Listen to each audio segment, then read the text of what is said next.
Hi, and welcome to another edition of the Aussie Ideas Man.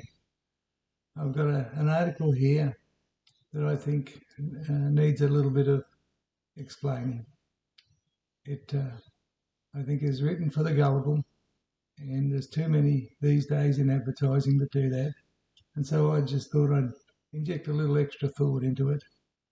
I'm giving Aptera Motors a break. They need a lot of time to do anything, and I've asked them a few questions. I'm sure if I ever get them, it'll be in a long time. So this is something for me to work on at the moment. Now I'm reading the first thing down here. It's called range anxiety, and it says unlikely.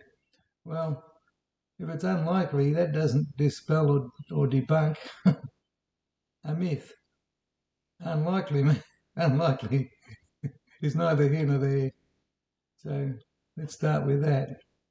Now it says to to debunk range anxiety or to dispel the myth. What they do is put in public charges. Well, public charges are not the reason for range anxiety. The reason for range anxiety is the fact that they can't go far without having to use a charger. And so if a vehicle has a 400 kilometre range, they can go 200 kilometres and go back and go home, and that's it. They can't use half the range.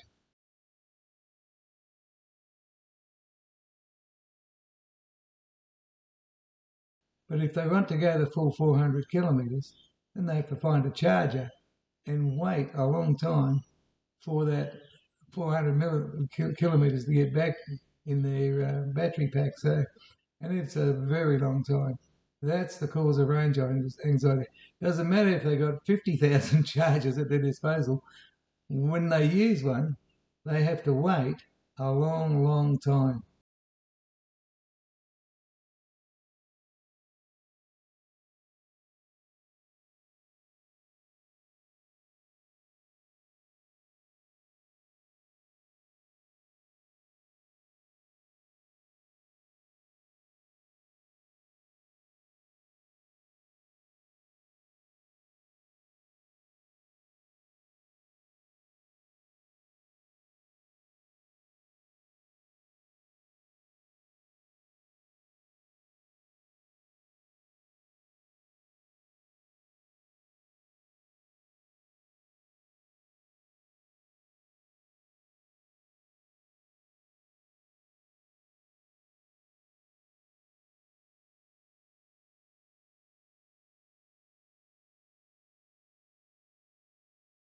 This iX does the numbers when it comes to acceleration, but what about the range? Well, I've driven today for a total of 223 kilometres and I've got 53% of the battery remaining, but remember I started with 94% of the battery, so I've used 41%, and when I do the maths to work that out, for if I'd started with 100% and used all the battery, I reckon I would have been able to do 544 kilometres, so not too far off the maximum claim range of this car of around 600 kilometres. And if you want my real world range in old money, then it works out to 340 miles, which is pretty good. The iX is their longest range, and 540 kilometres is 80 kilometres shy of the claim. But it was calculated on from 100% to dead flat, and that can't be done. If you charge to full, you not only wait for ages every time, you degrade the battery much quicker than usual. Your real range is now about 350 kilometres, and if you hate waiting to charge, you're limited to 175 from home and back. What's the point of having a big SUV if you're just using it for short trips to work 95% of the time? It's too impractical. The range would be good in something like a Honda E, but it's a dog chasing its tail, because when you get small for the city use car, you then don't have enough room in the car for the batteries to get the range.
If you're going to debunk a myth about it being not overly expensive, then it has to be now. You can't go in a decade or so, we're going to bring the price down, because that's when the myth will be debunked, in a decade or so. And I'm one of those people that says that EVs at the moment need another decade before they're any good.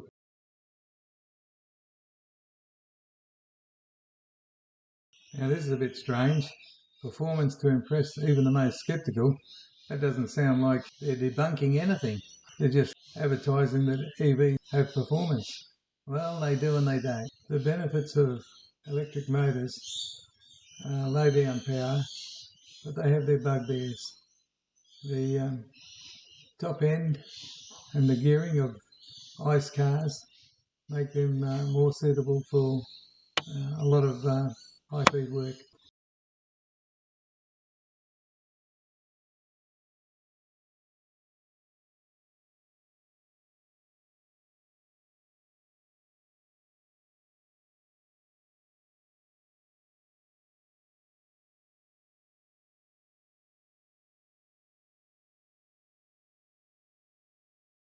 This one's a real misnomer, because electric vehicles have a lower centre of gravity if they put the batteries lower than had they put the batteries higher. But they're not lower centre of gravity compared to a comparable ICE car, because all they have is a small, lightweight fuel tank that's already low in the cars. They never put fuel tanks up high in the body of an ICE car. So they're telling you something that is an absolute lie, really, not just a misnomer. Electric cars are inherently far heavier than ICE cars, because the batteries are far heavier than a fuel tank, even when full.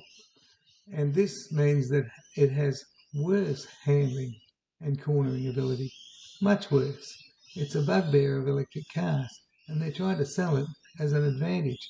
The only advantage is if somebody built an electric car and put the batteries on the roof. Then it'd have better handling and cornering than that car.